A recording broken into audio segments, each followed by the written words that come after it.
এই ধর্ম আসলে কি সেটা কি কেউ বোঝে? যদি আমি আপনাকে উত্তর দিই, এই উত্তর সরল।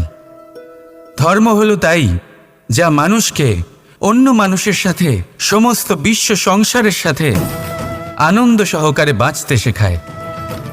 সেই জন্য আপনি যদি কখনো কোনো ধর্মীয় স্থানে যান, সেই ধর্মীয় স্থানে গিয়ে আপনার শান্তির অনুভূতি হয়, তাই না? কিন্তু দেখুন, ধর্মের জ্ঞান থাকলেই সেই মানুষ ধর্মের পথে চলতে পারবে এমন কোনো কথা নেই। অনেক সময় সম্পর্কে যখন সংঘর্ষ বেড়ে যায়, তখন ইচ্ছের জন্ম হয়, ক্রোধের জন্ম হয়, অহংকারের জন্ম হয়, আর তারপর বিনাশ হয়ে যায় এই ধর্মের।